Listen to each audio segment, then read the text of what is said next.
President Donald Trump sat down with Fox News anchor Bret Baier for an interview before the Super Bowl on Sunday. Here are the two discussing, guess who? Tech titan Elon Musk. So I don't know if it's kickbacks or what's going on, but the people, look, I ran on this, and the people want me to find it. And I've had a great help with Elon Musk, who's been terrific. Bottom line, you say you trust him. Trust Elon? Oh, he's not gaining anything. In fact, I wonder how he can devote the time to it. He's so into it. But I told him do that. Then I'm going to tell him very soon, like maybe in 24 hours, to go check the Department of Education. He's going to find the same thing. Then I'm going to go to the military. Let's check the military. We're going to find billions, hundreds of billions of dollars of fraud and abuse. Baier also asked Trump when Americans should expect prices to go down. When do you think families will be able to feel prices going down, groceries, energy, or are you kind of saying to them, hang on, inflation may get worse until it gets better? No, I think we're going to become a rich... Look, we're not that rich right now. We owe $36 trillion. That's because we let all these nations take advantage of us. Same thing, like $200 billion with Canada. We owe $300. We have a deficit with Mexico of $350 billion. I'm not going to do that. I'm not going to let that happen. To be sure, census.gov shows that the US's trade deficit with Canada in 2024 was around $63 billion.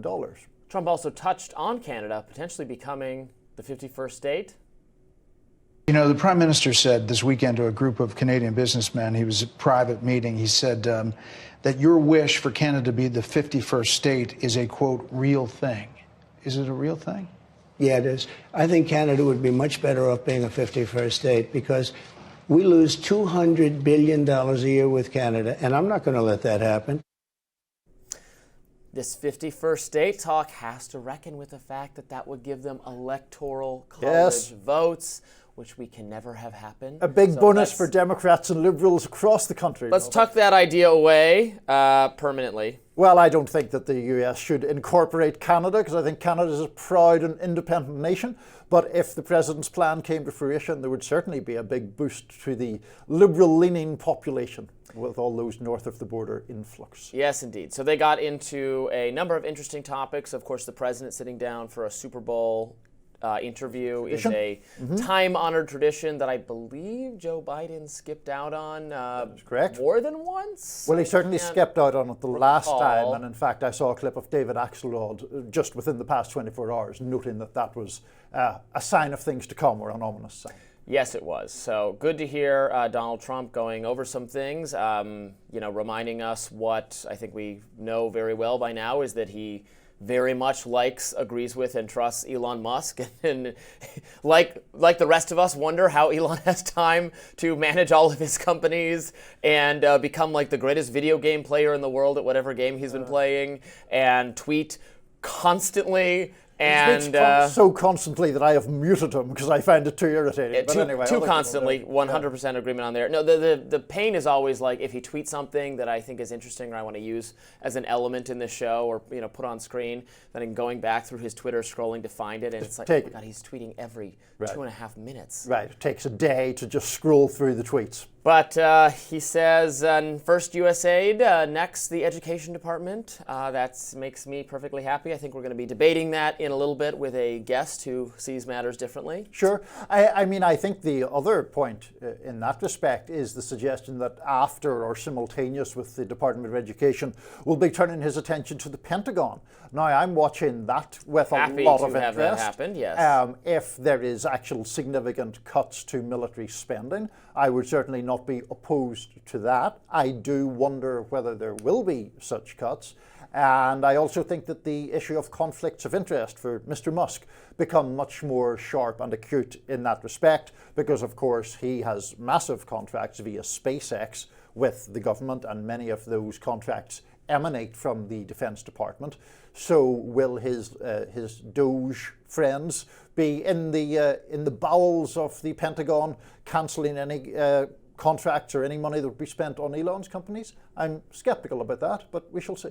We shall see. The ideological members of the MAGA coalition who are closer to my bent are perfectly happy to take on defense spending. Libertarians I'm speaking of, believe that the defense budget is very bloated. It needs to be looked at. There have been, how many audits has the Pentagon failed? Like 7 in a row or something like that. I was talking in my radar about auditing the Fed. There's all kinds of auditing to be done regarding foreign military spending. That would be fantastic. So I really do hope that is the next project, and it is looked at very seriously. And that's one where you will get at least some progressive support. People like Ro Khanna and even Bernie Sanders has said there is waste, fraud, and abuse to go after there. Another thing I saw some progressives pointing to on social media was Medicare fraud.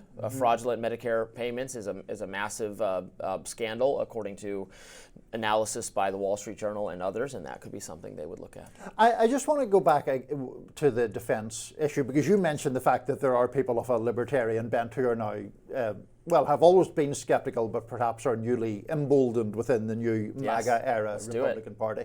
And I wonder what your assessment is of that actually being followed through on. Because one of the problems about defense spending, beyond the ideological, the US should be intervening or should be spending this amount of money or shouldn't, is that when you try to make specific cuts, either there's the whole base closures issue, which ultimately you had to have a commission for because it was so impossible to get Congress people to vote for a base closure in their own district, or when it comes to the spending from the arms industry, essentially, there's always this argument that this thing is essential for national security or essential to keep us ahead of China or Russia or whoever. That argument is not carrying nearly as much water with the MAGA base anymore. I mean, look at someone like Marco Rubio, who as recently as 2 years ago defended USAID funding, wanted more of it, said to Joe Biden, submitted a letter to Joe Biden how this is so important for our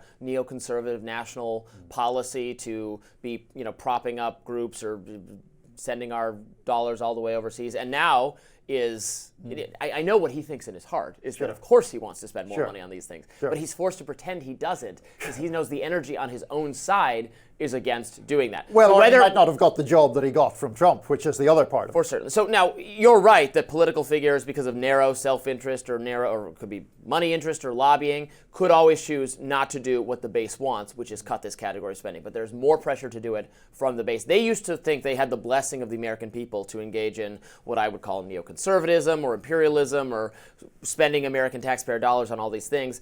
The base is paying attention, and there's not a mandate to do that. So they could still do it, but if they're afraid of suffering blowback from their actual voters and supporters, they might actually have to step up this time. That's fair enough. Okay, well, next up on Rising, I'll be discussing some thoughts I have on President Trump's tolerance for dissent. Stay tuned.